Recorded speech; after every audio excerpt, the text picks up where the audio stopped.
Child series first Qamar ଏହା ଓଡ଼ିଆ ମାଧ୍ୟମରେ ଲେଖାଯାଇଛି। ଆଚାର୍ଯ୍ୟ ହରିହର ଚାଲନ୍ତୁ ଆମେ ଜାଣିବା ଇଂଲିଶ ବାକ୍ୟ ଯେଉଁ ଶାସ୍ତ୍ର ପାଠ କଲେ ଇଂରାଜୀ ଭାଷା ଶୁଦ୍ଧ କରି କହି ଓ ଲେଖିବେ ତାହାକୁ ଇଂରାଜୀ ବ୍ୟାକରଣ କୁହନ୍ତି।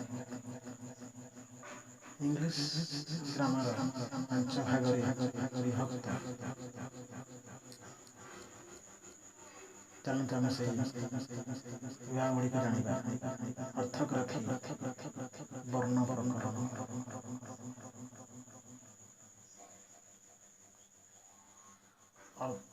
ଏଟିମୋଲୋଜି ପଦ ପ୍ରକରଣ, ଏଟିମୋଲୋଜି ପଦ ପ୍ରକରଣ, ସାଇଣ୍ଟେକ୍ସ ବାକ୍ୟ ବା ପଦନ୍ୟାସ ପ୍ରକରଣ,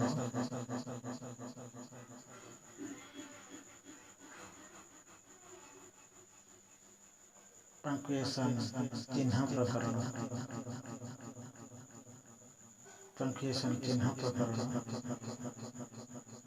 ପ୍ରସୋଡ଼ି ଛନ୍ଦ ପ୍ରକରଣ,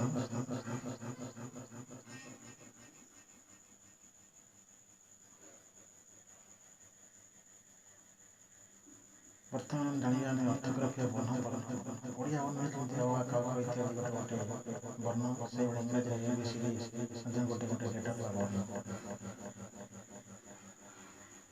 ଆମେ ଇଂରାଜୀରେ 26 ଗୋଟି ଲେଟର ଅଛି ବୋଲି ଜାଣିଛେ। ଏଇ 26 ଗୋଟି ବର୍ଣ୍ଣ ସମସ୍ତଙ୍କୁ ଆଲଫାବେଟ୍ ବା ବର୍ଣ୍ଣମାଳା କହନ୍ତି। ପିଲାମାନେ ଜାଣିବାକୁ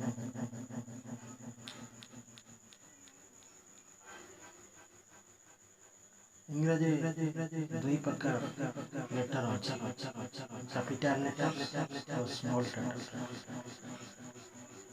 କ୍ୟାପିଟାଲ ଲେଟର ବଡ଼ ଅକ୍ଷର, ସ୍ମଲ୍ ଲେଟର ଛୋଟ ଅକ୍ଷର। କ୍ୟାପିଟାଲ ଲେଟର ଗୁଡ଼ିକ ABCDEFGHIJKLMNOPQRSTUVWXYZ। ସେଇଭଳି ସ୍ମଲ୍ ଲେଟର ଗୁଡ଼ିକ ହେଲେ ସ୍ମଲ୍ ଲେଟର, ତାର ଉଚ୍ଚାରଣ ମଧ୍ୟ ସେଇ ଲେଟର ସମାନ ଭାବରେ ABCDEFGHIJKLMNOPQRSTUVWXYZ। ଓଡ଼ିଆ ପରି ଇଂରାଜୀ ଭାଷାରେ ବର୍ଣ୍ଣମାଳାକୁ ବିଭାଗ କରାଯାଇଛି, ଯେପରି ଭାୱେଲ ସ୍ୱରବର୍ଣ୍ଣ, କନସୋନାଣ୍ଟ ବ୍ୟଞ୍ଜନ ବର୍ଣ୍ଣ। ଏଇ ଆଇ ଓ ୟୁ ଏଇ 5ଟି ଲେଟରକୁ ଆମେ ଭାୱେଲ ବା ସ୍ୱରବର୍ଣ୍ଣ କହିବା।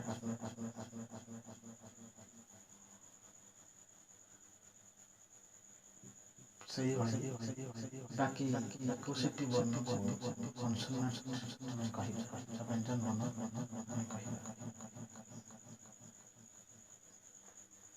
ଏହାପରେ ଆମେ ପିଲାମାନେ ଜାଣିବା ୱାର୍ଡ ବାକ୍ୟର ଗୋଟିଏ ଅର୍ଥବୋଧକ ବର୍ଣ୍ଣ ବା ବର୍ଣ୍ଣ ସମସ୍ତଙ୍କୁ ଆମେ ୱାର୍ଡ କହିବା।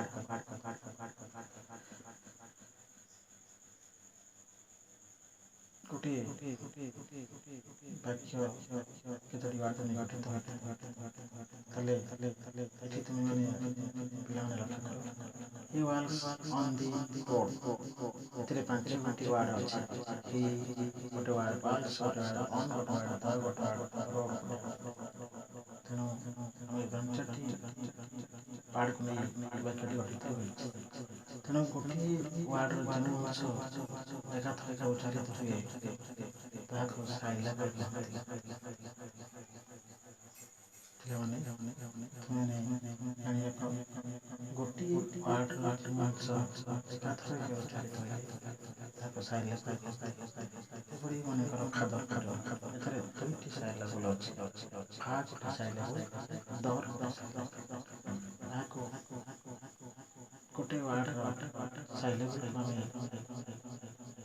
ହାଇଫେନ୍ ଦେଇ ଲେଖିଦେଲେ, ଯେମିତି ଏଠି ସନ୍ ଗୋଟେ ସାଇଲାବଲ୍। ତେଣୁ ଏଠାରେ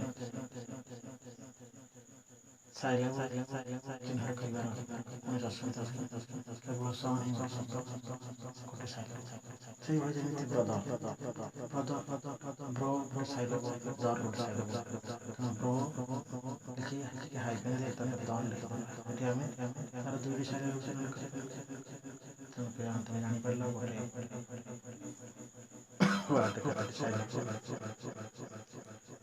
ଅଛି କେମିତି ଚିହ୍ନଟ କରିପାରିବା ନା ସେଇ ଚାଲ ଆଜି ପାଇଁ ଏତିକି ରହୁଛି।